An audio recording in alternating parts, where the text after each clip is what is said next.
നമസ്കാരം. സ്പോട്ട് ലൈവിലേക്ക് സ്വാഗതം. അരുണാചൽ പ്രദേശിൽ മലയാളി ദമ്പതികളും സുഹൃത്തായ അധ്യാപികയും ആത്മഹത്യ ചെയ്ത സംഭവത്തിൽ ദുരൂഹത ഒഴിയുന്നില്ല. 3 പേരുടെയും ഇമെയിൽ ചാറ്റ് സംബന്ധിച്ച വിവരങ്ങൾ പോലീസ് കണ്ടെത്തി. 2021 മുതലുള്ള ഇമെയിൽ ചാറ്റ് വിവരങ്ങളാണ് ശേഖരിച്ചതെന്നും ബ്ലാക്ക് മാജിക് ആണോ എന്ന് ഈയൊരു ഘട്ടത്തിൽ പറയാൻ കഴിയില്ലെന്നും DCP നിതിൻ രാജ് വ്യക്തമാക്കി. അരുണാചൽ പ്രദേശിലെ ടീമുമായിട്ട് നമ്മുടെ കേരള പോലീസിൻ്റെ ടീം, നമ്മുടെ തിരുവനന്തപുരം സിറ്റി പോലീസിൻ്റെ ടീം ബന്ധപ്പെട്ടിട്ടുണ്ട്. അവിടെ ഇന്നലെ പോസ്റ്റ്മോർട്ടം പരിശോധനകളും അതുപോലെ ഫോറൻസിക് പരിശോധനകളെല്ലാം കഴിഞ്ഞിട്ടുണ്ട്. അപ്പോൾ അതുമായി ബന്ധപ്പെട്ടിട്ടുള്ള ഒരു റിവ്യൂ ഇന്നലെ നടത്തിയിരുന്നു. അതിൻ്റെ ഒരു കണ്ടിന്യൂഷൻ റിവ്യൂ ഇന്നും കൂടെ നടത്തുന്നുണ്ട്. അവരുടെ മുൻകാലങ്ങളിൽ എന്തൊക്കെയാണ് അവർ വായിച്ചിരുന്നത്, അല്ലെങ്കിൽ ഏതൊക്കെ രീതികളിലുള്ള കമ്മ്യൂണിക്കേഷൻസാണ് അവർ നടത്തിയിരുന്നത്, ഈ 3 പേരും തമ്മിൽ എങ്ങനെയാണ് പരസ്പരം ബന്ധപ്പെട്ടിരുന്നത് എന്നതിനെ പറ്റിയിട്ടൊരു കൂടുതലായിട്ട് അന്വേഷണം ഈ ഒരു കാര്യത്തിൽ വരുത്തേണ്ടതുണ്ട്. എന്തുകൊണ്ടാണ് അവർ അരുണാചൽ പ്രദേശിലേക്ക് പോയത്, സിറോയിലേക്ക് പോയത് എന്നുള്ളതിനും കൂടുതൽ വ്യക്തത വരുത്തേണ്ടത്. അതിൽ തന്നെ മുൻകൂട്ടിയും മുൻപും അവിടേക്ക് ട്രാവൽ ചെയ്തതായിട്ടുള്ള വിവരങ്ങളും നമ്മുടെ മുമ്പിൽ പ്രാഥമികമായിട്ടുണ്ട്. ആ റൂമിൽ നിന്നും സൂയിസൈഡൽ നോട്ട് കണ്ടെടുത്തിട്ടുണ്ട്. ഫോറൻസിക് പരിശോധനകളിലും ഈ 3 ആൾക്കാരുടെ പ്രസൻസ് മാത്രമേ നമുക്ക് അവിടെ റൂമിലും കണ്ടെത്താൻ വേണ്ടി കഴിഞ്ഞിട്ടുള്ളൂ. അപ്പോൾ അതുമായി ബന്ധപ്പെട്ട് നിൽക്കുന്ന അവരെന്തുകൊണ്ടാണ് അവിടേക്ക് പോയിട്ടുള്ളത്, ആ സൂയിസൈഡ് നോട്ട് പറഞ്ഞിരിക്കുന്ന മറ്റു കാര്യങ്ങൾ എന്തൊക്കെയാണെന്നുള്ളതിനെ പറ്റിയിട്ട് പരിശോധന നടത്തുന്നതിന് വേണ്ടിയിട്ടൊരു പ്രത്യേക ടീം തന്നെ ഈ ഒരു കേസുമായി ബന്ധപ്പെട്ടിട്ട് നിൽക്കുന്നുണ്ട്.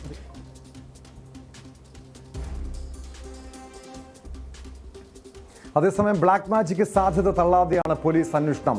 മരിച്ചവർക്ക് ബ്ലാക്ക് മാജിക് സംഘവുമായി ബന്ധമുണ്ടായിരുന്നതിന്റെ സൂചനകൾ നവീന്റെ ലാപ്ടോപ്പിൽ നിന്നും പോലീസിന് ലഭിച്ചുവെന്നാണ് വിവരം. മരണത്തിലേക്ക് വഴിയൊരുക്കിയത് നവീൻ എന്ന സൂചനകളും പുറത്തു വരുന്നുണ്ട്. മരണശേഷം അന്യഗ്രഹത്തിൽ സുഖജീവിതം എന്ന് നവീൻ മറ്റുള്ളവരെ വിശ്വസിപ്പിച്ചതായും പോലീസ് സംശയിക്കുന്നു. വാർത്തയുടെ വിശദാംശങ്ങളുമായി തിരുവനന്തപുരത്ത് നിന്ന് BB വിനോദ് ചേരുന്നുണ്ട്. വിനോദ്, ഈ 3 മലയാളികൾ ദമ്പതികളും സുഹൃത്തും മരിച്ച് 2 ദിവസം, അവരുടെ മൃതദേഹം കണ്ടെത്തി 2 ദിവസം കഴിഞ്ഞിട്ടും പോലീസിന് ഈ മരണകാരണം സംബന്ധിച്ച് ഒരു വ്യക്തത വരുത്താൻ കഴിയുന്നില്ല. ബ്ലാക്ക് മാജിക് ആണെന്ന് സംശയിക്കുന്നു, പക്ഷേ അത് പൂർണ്ണമായും പോലീസ് സ്ഥിരീകരിക്കുന്നില്ല. എന്തായിരിക്കാം ഇനി ഇതിൻ്റെ കാരണം, ഈ മരണകാരണം, എന്തിനാണ് ഇവർ ആത്മഹത്യ ചെയ്തത് തുടങ്ങിയ കാര്യങ്ങൾ കണ്ടെത്തണമെങ്കിൽ നിലവിൽ പോലീസ് കണ്ടെടുത്ത ഇമെയിലിലെ വിവരങ്ങൾ പോലീസിന് സഹായകരമാകുമോ?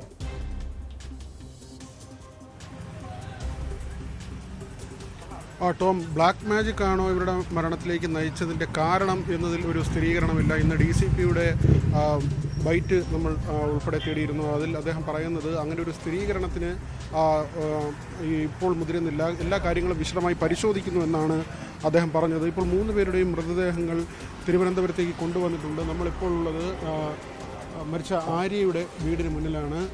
ഈ ദമ്പതികളുടെ സുഹൃത്താണ് ആര്യ. നവീൻ്റെയും ദേവിയുടെയും സുഹൃത്ത്, ദേവിയുടെ സുഹൃത്തായിരുന്നു. പിന്നീട് ദേവിയുടെ ഭർത്താവായ നവീനെ കൂടി പരിചയപ്പെടുകയായിരുന്നു. 4 വർഷമായി ഇവർക്കിടയിൽ നടന്ന ചർച്ചകൾ, അത് ഫോൺ വഴിയും അതോടൊപ്പം തന്നെ ഇമെയിൽ വഴിയുമൊക്കെയും നടന്ന സംവാദങ്ങൾ, അതിൻ്റെ വിശദാംശങ്ങളാണ് പോലീസ് പരിശോധിക്കുന്നത്.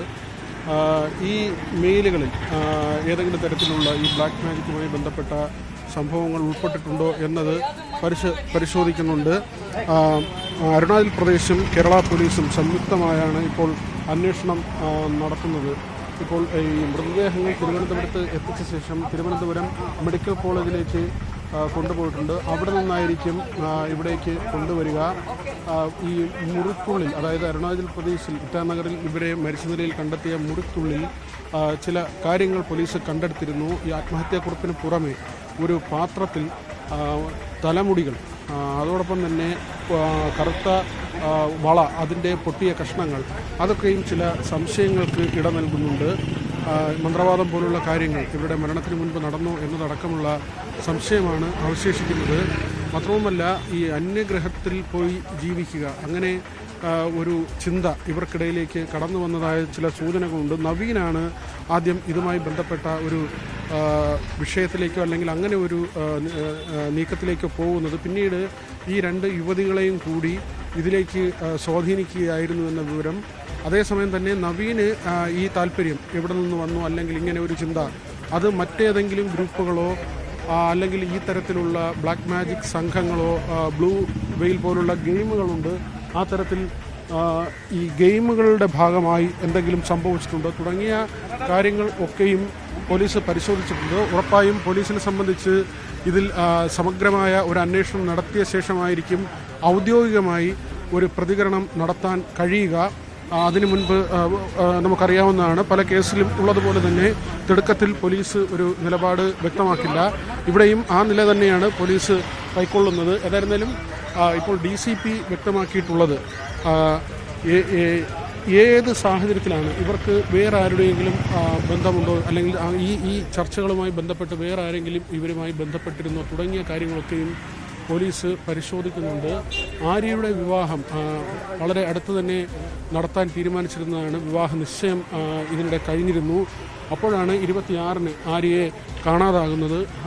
ആര്യ കാണാതായി എന്ന് കാട്ടി ആര്യയുടെ ബന്ധുക്കൾ വട്ടിയൂർക്കാവ് പോലീസിൽ 27-ന് പരാതി നൽകുകയും ചെയ്തിരുന്നു. പക്ഷേ വളരെ പെട്ടെന്ന് കണ്ടെത്തുന്നതിന് പ്രയാസമായത് കോട്ടയത്തെ ദമ്പതികൾ അവർ വീട്ടിൽ പറഞ്ഞിട്ടാണ് യാത്ര പോകുന്നത്. അതുകൊണ്ട് തന്നെ ഈ രണ്ട് മിസ്സിംഗ് സംഭവങ്ങളെയും ഒരുമിച്ച് കണക്ട് ചെയ്യുന്നതിന് പോലീസിന് ആദ്യഘട്ടത്തിൽ സാധിച്ചിരുന്നില്ല. കാരണം അവർ പറഞ്ഞിട്ട് പോവുകയും ആര്യയുടേത് ഒരു മാൻ മിസ്സിംഗ് കേസ് എന്ന നിലയിൽ വട്ടിയൂർക്കാവ് പോലീസ് എടുക്കുകയുമായിരുന്നു. അതുകൊണ്ട് തന്നെ ഇവർ തമ്മിലുള്ള ഒരു ബന്ധം ആദ്യഘട്ടത്തിൽ ഈ കാണാതാകലുമായി ബന്ധപ്പെട്ട് പോലീസിന് കണ്ടെത്താൻ കഴിഞ്ഞിരുന്നില്ല. പിന്നീട് ഫോൺ രേഖകൾ പരിശോധിച്ചപ്പോഴാണ് ദേവിയുമായി ആര്യ തുടർച്ചയായി സംസാരിച്ചിരുന്നു എന്ന കാര്യം മനസ്സിലാക്കുന്നത്. ദേവി നേരത്തെ തിരുവനന്തപുരം സ്വദേശിയാണ്. ആര്യയും ദേവിയും ഒരു സ്കൂളിൽ തന്നെ പഠിപ്പിച്ചിരുന്നവരാണ്. ദേവി ജർമ്മൻ പഠിപ്പിക്കുന്ന ടീച്ചറും ആര്യ ഫ്രഞ്ച് അധ്യാപികയുമായിരുന്നു. ഇവർ ആ സമയത്ത് പരിചയപ്പെട്ടതാണ്, കോവിഡ് സമയം. അതിനുശേഷം ഇവർ തമ്മിൽ കണ്ടിരുന്നില്ല. പക്ഷേ ഏതാണ്ട് 4 വർഷമായി ഇവർ ഫോണിലൂടെ ബന്ധപ്പെട്ടിരുന്നു എന്നുള്ള വിവരങ്ങൾ നേരത്തെ തന്നെ പുറത്തു വന്നിരുന്നു. അതിനുശേഷമാണ് ഈ മെയിൽ വഴിയുള്ള ഇവരുടെ ഇടപാടുകൾ. ഏറ്റവും ഒടുവിൽ ഈ മൃതദേഹങ്ങൾ കണ്ടെത്തുന്ന സമയത്ത് തന്നെ പോലീസ് ഫോണിലും ലാപ്ടോപ്പിലും ഉൾപ്പെടെ നടത്തിയ പരിശോധനകൾ, ഈ പരിശോധനകളിൽ നിന്നാണ് ഇവരിങ്ങനെ ഈ അന്യഗ്രഹ ജീവിതവുമായി ബന്ധപ്പെട്ട കാര്യങ്ങൾ തിരഞ്ഞിരുന്നു എന്ന കാര്യം മനസ്സിലാകുന്നത്. മാത്രവുമല്ല, ഇവിടെ ഇത്രയും കാലം സന്തോഷത്തോടെ ജീവിച്ചു, ഇനി ജീവിതം അവസാനിപ്പിക്കുന്നു എന്ന നിലയ്ക്കായിരുന്നു. വിനോദ്, ഈ അന്യഗ്രഹ ജീവിതത്തെക്കുറിച്ച് ഇവർ സ്വപ്നം കണ്ടു, അതല്ലെങ്കിൽ ആ ഒരു കാഴ്ചപ്പാടുണ്ടായിരുന്നു എന്ന് പറയുന്നു. അവിടെ ഈ ബ്ലാക്ക് മാജിക് സംഘത്തിന്റെ പങ്ക് എന്തായിരിക്കണം? കാരണം തുടക്കത്തിൽ നമ്മൾ ഈ പുനർജന്മത്തെക്കുറിച്ചൊക്കെ ആയിരുന്നു ആദ്യം പുറത്തു വന്ന അഭ്യൂഹങ്ങൾ. അതായത് മരണാനന്തരം ഒരു പുനർജന്മം, ആ പുനർജന്മം അന്യഗ്രഹത്തിലായിരിക്കും എന്നൊരു വിശ്വാസത്തിൻ്റെ അടിസ്ഥാനത്തിലായിരിക്കണം ഇവർ ഈ രീതിയിൽ ജീവനൊടുക്കിയത് എന്ന് പോലീസ് സംശയിക്കുന്നുണ്ട്. പക്ഷേ അവരെ അതിലേക്ക് നയിച്ച ഒരു ഘടകമുണ്ടായിരിക്കണം. ആരായിരിക്കാം ഇങ്ങനെ ഒരു സന്ദേശം, അല്ലെങ്കിൽ ഇവരുടെ മനസ്സിനെ ആ രീതിയിൽ നിയന്ത്രിച്ചത് പിന്നിൽ ആരായിരിക്കും? നേരത്തെ ഒരു പുനർജനി എന്ന സംഘടനയെക്കുറിച്ച്, സംഘടനയിൽ ഒരു അംഗമായിരുന്നു എന്ന് പറയുന്നു. ആ സംഘടനയ്ക്ക് ബന്ധമുണ്ടോ? അവർക്ക് ബ്ലാക്ക് മാജിക് സംഘവുമായി ബന്ധമുണ്ടോ? ആ ഒരു ഘട്ടത്തിലേക്ക്, ആ ഒരു തലത്തിലേക്ക് പോലീസിന്റെ അന്വേഷണം നീങ്ങിയിട്ടുണ്ടോ വിനോദ്?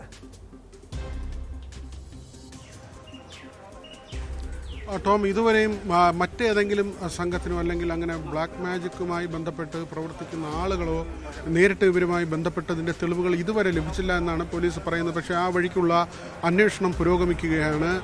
കാരണം നവീനാണ് ആദ്യം ഇങ്ങനെ ഒരു കാര്യത്തിലേക്ക് പോകുന്നത്. ഇങ്ങനെ ഈ അന്യഗ്രഹ ജീവിതം, അത് ഇവിടുത്തെ മരണാനന്തര ജീവിതമായി വീണ്ടും പുനർജനിച്ച് മറ്റൊരു ഗ്രഹത്തിൽ ജീവിക്കുന്നു, അവിടെ ജന്മമെടുക്കുന്നു, കൂടുതൽ സുഖമായി ജീവിക്കാൻ കഴിയുന്ന ഒരു സാഹചര്യം, ആ നിലയ്ക്കൊക്കെയുള്ള ഒരു ചിന്താഗതിയാണ്. അവിടെ നിന്ന് ഈ യുവതികൾ കൂടി ഈ ഒരു ചിന്താഗതിയിലേക്ക് വന്നു വീഴുകയാണ്. അത് നവീൻ്റെ ഒരു താല്പര്യപ്രകാരം നവീനാണ് അതിന് കാരണക്കാരനായതെന്നാണ് മനസ്സിലാക്കുന്നത്. അങ്ങനെ ഒരു നിഗമനമാണ്, പ്രാഥമികമായ ഒരു വിലയിരുത്തലാണ് പോലീസിനുള്ളതും.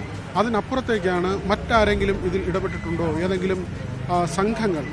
നമുക്കറിയാം ബ്ലാക്ക് മാജിക്കുമായി ബന്ധപ്പെട്ടൊക്കെയും അങ്ങനെ നടക്കുന്ന ആളുകളുണ്ട്. അത് കേരളത്തിലുണ്ട്, ഗോവ പോലുള്ള സംസ്ഥാനങ്ങളിലൊക്കെ നേരത്തെ ധാരാളം വാർത്തകൾ ഇതുമായി ബന്ധപ്പെട്ടൊക്കെയും വന്നിട്ടുള്ളതാണ്. അതുകൊണ്ട് തന്നെ ഏതെങ്കിലും സംസ്ഥാനത്തിനകത്തോ പുറത്തോ ഉള്ള ഗ്രൂപ്പുകളോ അങ്ങനെയുള്ള ആളുകളോ വ്യക്തികളോ ഏതെങ്കിലും തരത്തിൽ ഇവരെ സ്വാധീനിച്ചിരുന്നു എന്ന കാര്യം പരിശോധിക്കുന്നുണ്ട്.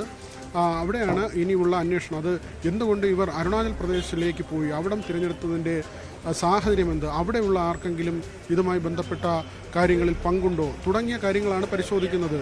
ഇവർ കൊൽക്കത്തയിലേക്ക് പോകുന്നു, അവിടെ നിന്ന് അസമിലേക്ക് പോകുന്നു, അവിടെ നിന്നാണ് പിന്നീട് അരുണാചൽ പ്രദേശിലേക്ക് പോകുന്നത്. നേരത്തെ നവീനും ദേവിയും നേരത്തെ തന്നെ ഈ സ്ഥലത്ത് പോയിട്ടുള്ളതായി പോലീസ് സ്ഥിരീകരിക്കുന്നുണ്ട്. പക്ഷേ ആര്യ ആദ്യമായാണ് പോകുന്നത്. ഈ പറഞ്ഞതുപോലെ തന്നെ ആര്യയുടെ വിവാഹം വളരെ അടുത്ത് നടക്കാനിരിക്കുകയായിരുന്നു. അപ്പോഴാണ് വീട്ടിൽ നിന്ന് കാണാതാകുന്നത്. ഈ രണ്ട് യുവതികളും സമീപ കാലങ്ങളായി മറ്റാരോടും അധികം ഇടപഴകുന്ന സ്വഭാവമില്ലായിരുന്നു. രണ്ടുപേരും എപ്പോഴും മുറിക്കുള്ളിൽ പൂട്ടിയിരിക്കുന്ന അവസ്ഥയാണ്. മറ്റുള്ളവരുമായി അങ്ങനെ സംവദിക്കുന്ന സാഹചര്യം ഉണ്ടായിരുന്നില്ല. ഇതിലൊരാൾ ഓൺലൈനിൽ ഈ അടുത്ത വിനോദ് ഇപ്പോൾ നിൽക്കുന്നത് ആര്യയുടെ വസതിക്ക് മുന്നിലാണ്. സംസ്കാര ചടങ്ങുകൾ, ദേവിയുടെയും ആര്യയുടെയും സംസ്കാര ചടങ്ങുകൾ ഇന്ന് വൈകിട്ട് നടക്കുന്നുണ്ട്. ഇന്നലെ ഈ ആര്യയുടെ ബന്ധുക്കൾ ഗുരുതരമായിട്ടുള്ള ആരോപണം ഉന്നയിച്ച് രംഗത്തെത്തിയിരുന്നു. ആര്യയെ കെണിയിൽപ്പെടുത്തിയതാണെന്ന്. ഇന്ന് ഈ സംസ്കാരം നടക്കാൻ പോവുകയാണ്. സ്വാഭാവികമായും അത്തരമൊരു കുടുംബാംഗങ്ങളുടെ കൂടുതൽ പ്രതികരണങ്ങൾ അതിനുശേഷമായിരിക്കാം ലഭ്യമാകുക. പക്ഷെ നിലവിൽ ഇതുമായി ബന്ധപ്പെട്ട് എന്തെങ്കിലും സംശയം അവർ പ്രകടിപ്പിക്കുന്നുണ്ടോ? ഏതെങ്കിലും ഈ ആര്യയുടെ ഈ സ്വഭാവ രീതിയിൽ, നേരത്തെ ആര്യ മുറിക്കുള്ളിൽ തനിച്ചിരിക്കുന്ന ഒരു പ്രകൃതമായിരുന്നു കഴിഞ്ഞ കുറച്ച് നാളെന്ന് പറയുന്നുണ്ട്. അത് എത്ര നാൾ മുൻപാണ് ആര്യയുടെ സ്വഭാവത്തിൽ ഈ മാറ്റങ്ങൾ വന്നതായി ശ്രദ്ധയിൽപ്പെട്ടത്? ആര്യ ഇതുമായി ബന്ധപ്പെട്ട ഈ ബ്ലാക്ക് മാജിക്കുമായി ബന്ധപ്പെട്ടോ അതല്ലെങ്കിൽ ഈ അന്യഗ്രഹ ജീവിതം സംബന്ധിച്ചോ ആരോടെങ്കിലൊക്കെ, സുഹൃത്തുക്കളോടോ മറ്റു ബന്ധുക്കളോടോ ആരോടെങ്കിലും തൻ്റെ ആശയങ്ങൾ, ഇങ്ങനെയുള്ള ആശയങ്ങൾ പങ്കുവെച്ചതായിട്ടുള്ള വിവരങ്ങളുണ്ടോ?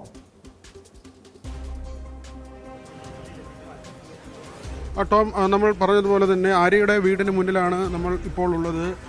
തിരുവനന്തപുരം വിമാനത്താവളത്തിലേക്ക് 3 പേരുടെയും മൃതദേഹങ്ങൾ എത്തിച്ചിട്ടുണ്ട്. ഇപ്പോൾ ഇവിടെ നാട്ടുകാരും ബന്ധുക്കളും അടക്കമുള്ളവർ എത്തിയിട്ടുണ്ട്. കഴിഞ്ഞ ദിവസം തന്നെ ആര്യയുടെ ബന്ധുക്കൾ ഈ ആരോപണം ഉന്നയിച്ചിരുന്നതാണ്.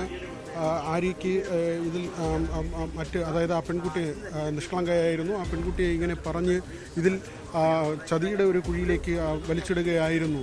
ഒടുവിൽ ജീവൻ നഷ്ടപ്പെടുന്ന നിലയിലേക്ക് കാര്യങ്ങൾ എത്തിയെന്ന ഒരു ആരോപണം തന്നെയാണ് ഈ ബന്ധുക്കളും നാട്ടുകാരും അടക്കം പറയുന്നത്. വളരെ സാധാരണ ഒരു പെൺകുട്ടിയായിരുന്നു. എല്ലാവരോടും വളരെ സ്നേഹമായി പെരുമാറുന്ന ഒരു പെൺകുട്ടിയായിരുന്നു. പക്ഷേ ഇവരുമായുള്ള സഹവാസം, ഇവരുമായുള്ള ഈ അടുപ്പമാണ് ഇങ്ങനെ ഒരു കുഴപ്പത്തിലേക്ക് ആര്യയെയും കൊണ്ട് തള്ളിയിട്ടതെന്നാണ് പൊതുവിൽ ഈ നാട്ടുകാർ ഉന്നയിക്കുന്ന ഒരു ആരോപണം. പ്രത്യേകിച്ച് നവീനെതിരെയാണ്. നവീനാണ് ഇതിൽ വലിയ ആകൃഷ്ടനായി ഇങ്ങനെ ഒരു കാര്യത്തിലേക്ക്. കാരണം നവീൻ്റെ കാര്യങ്ങൾ പരിശോധിക്കുമ്പോൾ, ഇലക്ട്രോണിക്സ് ഉപകരണങ്ങളൊക്കെയും പരിശോധിക്കുമ്പോൾ ഇത്തരത്തിലുള്ള അന്യഗ്രഹവാസവുമായി ബന്ധപ്പെട്ട കാര്യങ്ങൾ പരതിയിരുന്നു. ചില ഫയലുകൾ ഡൗൺലോഡ് ചെയ്തിരുന്നു. 500,000 പേജിലുള്ള ചില കാര്യങ്ങൾ ഡൗൺലോഡ് ചെയ്തെടുത്തിരുന്നു. അതിലെല്ലാം പറയുന്നത് മരണാനന്തര ജീവിതത്തെക്കുറിച്ചും മറ്റ് ഗ്രഹത്തിൽ പോയി താമസിക്കുന്ന അല്ലെങ്കിൽ പുനർജനിക്കുന്ന കാര്യങ്ങളെക്കുറിച്ചുമൊക്കെയുമാണ്. അതിനുള്ള വഴി ഇത്തരത്തിലുള്ള ബ്ലാക്ക് മാജിക് ആണോ? അങ്ങനെ ഇവർ കരുതി ഈ ഒരു വഴിയിലൂടെ പോയി അതിൽ ഈ 2 പെൺകുട്ടികൾ ഈ വലയിൽ വീണു എന്ന ഒരു ആരോപണമാണ് പൊതുവിൽ ഉയരുന്നത്. പക്ഷേ ഇതിനപ്പുറത്തേക്ക്, ഈ 3 പേർക്ക് അപ്പുറത്തേക്ക് മറ്റാരെങ്കിലും ഇതിൽ ഉൾപ്പെട്ടിട്ടുണ്ടോ എന്ന കാര്യം ഗൗരവമായി പോലീസ് അന്വേഷിക്കുന്നുണ്ട്. കാരണം ഏതെങ്കിലും സംഘടനകളുടെ സ്വാധീനം, നേരത്തെ പറഞ്ഞതുപോലെ തന്നെ സംസ്ഥാനത്തിനകത്തും പുറത്തും ഇങ്ങനെ ബ്ലാക്ക് മാജിക് സംഘങ്ങൾ പല ഇടങ്ങളിലായി പ്രവർത്തിക്കുന്നുണ്ട്. ഒരു അധോലോക സ്വഭാവത്തിൽ തന്നെയാണ് ഇവരുടെ പ്രവർത്തനം. അതിനകത്ത് വലിയ തോതിലുള്ള ക്രൈം ഉൾപ്പെടെയുള്ള കാര്യങ്ങൾ നടക്കുന്ന സ്ഥിതിവിശേഷമുണ്ട്. വലിയ സമ്പന്നതയുടെ ഒരു മറ ഇതിനുണ്ട്. ആ തരത്തിലുള്ള ഒക്കെയുമുള്ള പല കാര്യങ്ങളുണ്ട്. ഇങ്ങനെയുള്ള ഗ്യാങ്ങുകൾ ഈ ആളുകളെ കുഴിയിൽ ചാടിക്കുന്നതിന്, അവരുടെ വലയത്തിൽ കൊണ്ടുപോയി ഇങ്ങനെ ഏറ്റവും ഒടുവിൽ ഈ പെട്ടുപോകുന്നവർക്ക് ജീവൻ തന്നെ നഷ്ടമാകുന്ന നിലയിലേക്ക് കാര്യങ്ങൾ എത്തിപ്പെടുന്ന നില.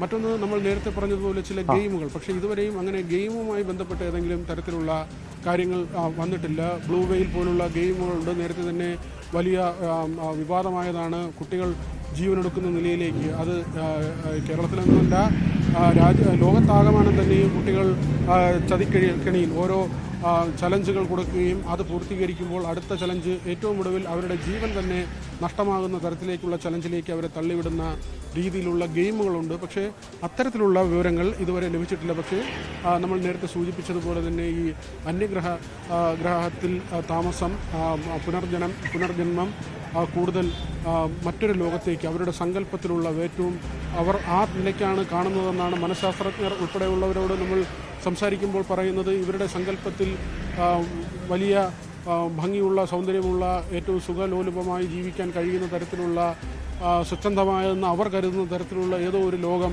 അവർ സങ്കല്പിക്കുകയും ആ ലോകത്തേക്കുള്ള യാത്ര എന്ന നിലയ്ക്ക് ഇങ്ങനെ കടും കൈകൾ ചെയ്യുകയും ജീവൻ നഷ്ടമാകുകയും ചെയ്യുന്ന കാര്യങ്ങൾ അതുതന്നെയാണ് ഇവിടെയും സംഭവിച്ചതെന്ന് മനഃശാസ്ത്രജ്ഞർ ഉൾപ്പെടെയുള്ളവരും ആ നിഗമനം പങ്കുവയ്ക്കുന്നുണ്ട്. ഏതായിരുന്നാലും വലിയ ദുഃഖമുണ്ടാക്കുന്ന ഒരു സംഗതി തന്നെയാണ്. കാരണം വിവാഹം ഉറപ്പിച്ചിരുന്ന ഒരു പെൺകുട്ടിയാണ് ആര്യ. ഈ വീട് പൂർണ്ണമായും ഒരു വിവാഹം നടത്തുന്നതിൻ്റെ ഒരുക്കങ്ങളിലേക്ക് പോവുകയായിരുന്നു. വിവാഹ നിശ്ചയം ദിവസങ്ങൾക്ക് മുൻപാണ് ഇവിടെ നടന്നത്. ആ ഒരു അന്തരീക്ഷത്തിൽ നിന്ന് പെട്ടെന്ന് ഒരു മരണവീടാകുന്നു. മാത്രവുമല്ല, ഒരു സ്വാഭാവികമായി ഉണ്ടാകുന്ന ഒരു മരണം എന്നതിനപ്പുറത്തേക്ക് ഇത്തരത്തിലുള്ള ബ്ലാക്ക് മാജിക്കുമായി ബന്ധപ്പെട്ട ചർച്ചകൾ, അല്ലെങ്കിൽ എന്തിന് മരിച്ചു എന്നത് പോലും വ്യക്തമാകാത്ത സാഹചര്യം, വിചിത്രമായ മുറിവുകൾ ശരീരത്തിലുണ്ടാക്കുക, ഇങ്ങനെ ഈ പെൺകുട്ടികൾക്ക് പോലും അത് കഴിഞ്ഞോ എന്ന ചോദ്യം, മുറിപ്പാടുകൾ ഉണ്ടാക്കുകയും രക്തം കട്ടിപിടിക്കാതിരിക്കാൻ ആദ്യം തന്നെ മരുന്ന് കഴിക്കുകയും ആ മരുന്ന് കഴിച്ച ശേഷം ശരീരത്തിൽ മുറിപ്പാടുണ്ടാക്കുകയും ശരീരത്തിൽ നിന്ന് രക്തം പൂർണ്ണമായി വാർന്നു പോവുകയും 3 പേരും മരിക്കുകയും ചെയ്യുന്ന വളരെ ദാരുണമായ ഒരു സാഹചര്യം. ഇവരുടെ മനോനില ആ തരത്തിലേക്കൊക്കെ മാറിപ്പോയി എന്നത് തന്നെയാണ് ഏറ്റവും ഞെട്ടലുണ്ടാക്കുന്ന കാര്യവും.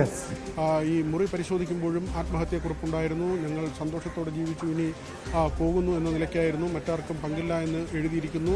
ഒരു പാത്രത്തിൽ തലമുടിയും അതോടൊപ്പം തന്നെ പൊട്ടിയ വളച്ചില്ലുകളും ഇതെല്ലാം തന്നെയും ഉണ്ടായിരുന്നു. അതെല്ലാം ഒരു മന്ത്രവാദം അവിടെ നടന്നു, അല്ലെങ്കിൽ ആ തരത്തിലുള്ള എന്തെങ്കിലും ബ്ലാക്ക് മാജിക് പോലുള്ള കാര്യങ്ങൾ അവിടെ ചെയ്യാൻ ശ്രമിച്ചോ തുടങ്ങിയ കാര്യങ്ങളൊക്കെയും ചോദ്യമായി അവശേഷിക്കുന്നു. ഇവരെ ഇതിലേക്ക് നയിച്ച ചെയ്തോ വിഹാരം ഇതെല്ലാം തന്നെ പുറത്തു വരേണ്ടതുണ്ട്. അതിനെ ചുറ്റിപ്പറ്റിയുള്ള അന്വേഷണമാണ് ഇപ്പോൾ നടക്കുന്നത്. രണ്ട് യുവതികളുടെയും സംസ്കാര ചടങ്ങ് ഇന്ന് വൈകിട്ട് തിരുവനന്തപുരത്ത് നടക്കും. നവീൻ്റെ മൃതദേഹം കോട്ടയത്തേക്ക് കൊണ്ടുപോവുകയും ചെയ്യും. ടോം,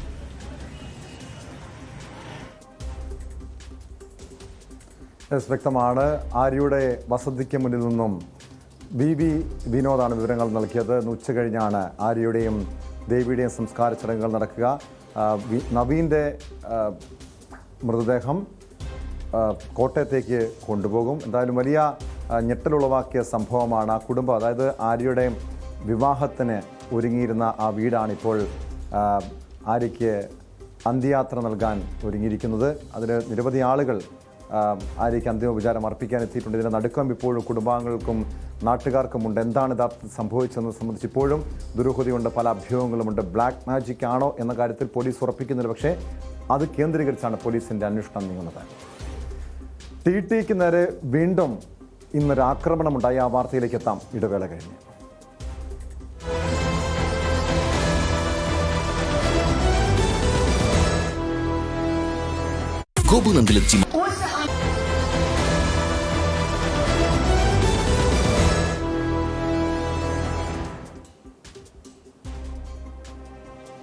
സ്പോട്ട് ലൈവ് തുടരുന്നു.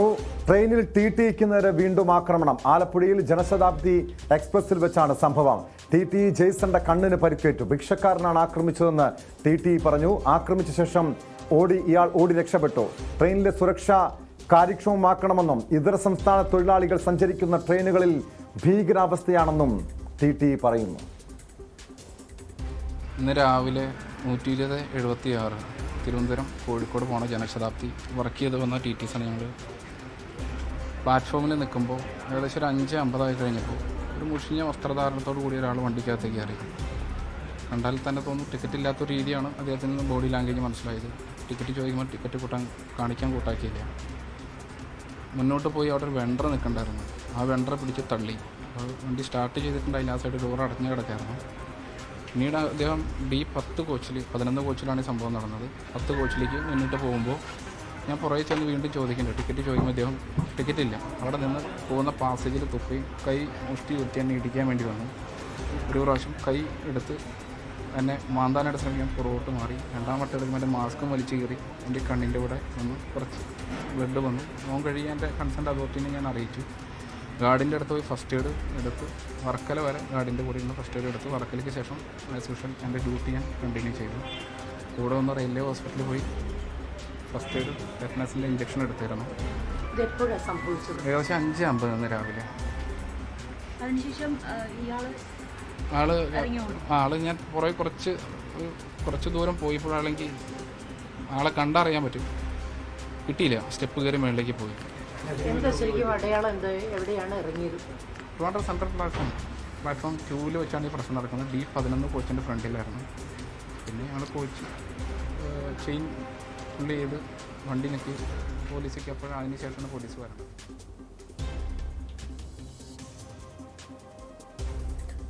വാർത്തയുടെ വിശദാംശങ്ങളുമായി ഡാനി ഇപ്പോൾ ചേരുന്നുണ്ട്. ഡാനി, ഈ ആലപ്പുഴയിലാണ് ഈ സംഭവം ഉണ്ടാകുന്നത്. ഇത് കഴിഞ്ഞ ദിവസം ഇതര സംസ്ഥാനക്കാരൻ്റെ ആക്രമണത്തിൽ കൊല്ലപ്പെട്ട വിനോദിന്റെ കുടുംബാംഗങ്ങൾ ഈ ഇതര സംസ്ഥാനക്കാരുടെ ശല്യം സംബന്ധിച്ച്, ഭീഷണി സംബന്ധിച്ച്, ആക്രമണം സംബന്ധിച്ചുള്ള കാര്യങ്ങൾ തുറന്നു പറഞ്ഞിരുന്നു. ഇതൊരു ഒറ്റപ്പെട്ട സംഭവമല്ല എന്ന കാര്യം ഇന്നലെ തന്നെ വ്യക്തമായതാണ്. പക്ഷേ ആ സംഭവം ഉണ്ടായി, വിനോദിന്റെ മരണം സംഭവിച്ച് പിറ്റേ ദിവസം വീണ്ടും മറ്റൊരു ടിടിക്ക് നേരെ ആക്രമണം ഉണ്ടാകുന്ന സാഹചര്യം ഇദ്ദേഹം തന്നെ സൂചിപ്പിക്കുന്നുണ്ട്. ട്രെയിനുകളിലെ സുരക്ഷ അത്ര കാര്യക്ഷമമല്ല എന്ന്. എന്താണ് യഥാർത്ഥത്തിൽ ഈ ജെയ്സൺ എന്ന ടിടിക്ക് സംഭവിച്ചത്?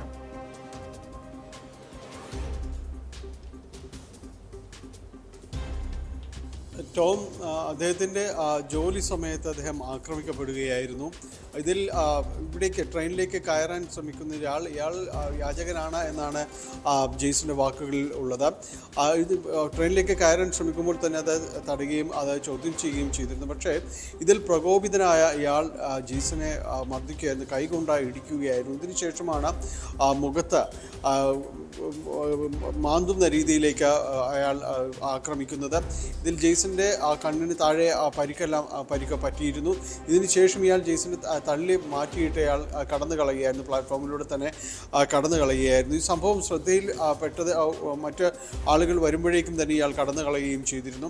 തുടർന്നാണ് ഇത് ഔദ്യോഗികമായിട്ട് തന്നെ ഇത് പരാതി സമർപ്പിക്കാനും എല്ലാം തന്നെ തയ്യാറാവുന്നത്. ഇതിൻ്റെ ഒരു പശ്ചാത്തലം എന്ന് പറയുന്നത് തന്നെ ഈ ഒരു ദിവസം, ഈ കഴിഞ്ഞ ദിവസങ്ങളിൽ മറ്റൊരാൾ ഇതുപോലെ തന്നെ ട്രെയിനിനകത്ത് ആക്രമിക്കപ്പെടുകയും പുറത്തേക്ക് തള്ളി വീഴ്ത്തുകയും ടിറ്റിയെ വിനോദ് കുമാർ കൊല്ലപ്പെടുകയും എല്ലാം തന്നെ ചെയ്തു. അത്തരം ഒരു ഭീതിയിൽ നിൽക്കുന്ന ഒരു സാഹചര്യത്തിലാണ് തുടർച്ചയായ ദിവസങ്ങളിൽ തന്നെ ഇങ്ങനെയൊരു സംഭവം ഉണ്ടാകുന്നത്, ഈ ഒരു അതിക്രമം ഉണ്ടാകുന്നത്. വിനോദിൻ്റെ ജെയ്സന്റെ വാക്കുകളിൽ തന്നെ ഉണ്ട്. അത് പലപ്പോഴും ഇത്തരം കാര്യങ്ങൾ ഉണ്ടാകുന്നുണ്ട്.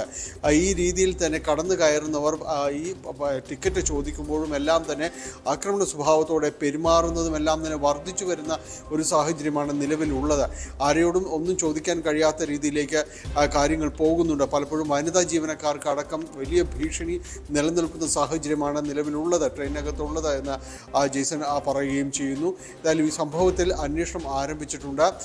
ഇതിൽ ഈ യാചകർ ഇതിനകത്തേക്ക് കയറുന്നത് പലപ്പോഴും ഇവർ തടുക്കാൻ ശ്രമിക്കുന്നുണ്ട്. ചിലർ ഇവരറിയാതെ ഇതിനകത്ത് എത്തുന്നു, നേരിട്ട് കാണുന്നവരെയാണ് ഇവർ തടുക്കുകയും ചെയ്യുന്നത്. പക്ഷേ ടിക്കറ്റ് അടക്കമുള്ള കാര്യങ്ങൾ ഇവർ ഈ ചോദിക്കുകയോ മറ്റേതെങ്കിലും രീതിയിലൂടെ ഇറങ്ങാൻ പറയുകയോ ചെയ്യുമ്പോൾ വളരെ രൂക്ഷമായിട്ട് തന്നെ പരുഷമായിട്ട് തന്നെ ഇവരോട് പെരുമാറുകയും ഒപ്പം തന്നെ ആക്രമണ സ്വഭാവത്തിലേക്കെല്ലാം തന്നെ മാറുകയും ചെയ്യുന്നുണ്ട്. അത് ഈ ഇത്തരക്കാരെ ഏത് രീതിയിലേക്കാണ്, അതായത് അതിനകത്തുള്ള ഗാർഡുമാരുണ്ട്, റെയിൽവേ പ്രൊട്ടക്ഷൻ ഫോഴ്സ് ഉണ്ട്, ഇവരെല്ലാം തന്നെ ഫലപ്രദമായ രീതിയിലേക്ക് ഇടപെടണമെന്നാണ് ടി അടക്കമുള്ള ഇതിനകത്ത് ജോലി ചെയ്യുന്ന ജീവനക്കാരുടെ ഒരു ആവശ്യമായിട്ട് വരുന്നത്. ഇപ്പോൾ തുടർച്ചയായ അതാണ് ഏറ്റവും ആശങ്കപ്പെടുത്തുന്ന കാര്യം. നമുക്കറിയാം, ട്രെയിനിൽ വെച്ച് സൗമ്യ എന്ന യുവതി കൊല്ലപ്പെട്ട സംഭവം, ഈ സമീപകാലത്ത് എലത്തൂരിലെ ട്രെയിൻ ആക്രമണം, ട്രെയിൻ സ്ഫോടനം അടക്കം നമുക്കറിയാവുന്ന കേസാണ്. ഈ കേസുകളിലെല്ലാം പിന്നിൽ അതിനെല്ലാം പ്രതികളായിരുന്നവർ ഇതര സംസ്ഥാനക്കാരാണ്. ഇതര സംസ്ഥാനക്കാർ നമ്മുടെ നാട്ടിലേക്ക് എത്തുമ്പോൾ, കേരളത്തിലെത്തുമ്പോൾ നമ്മുടെ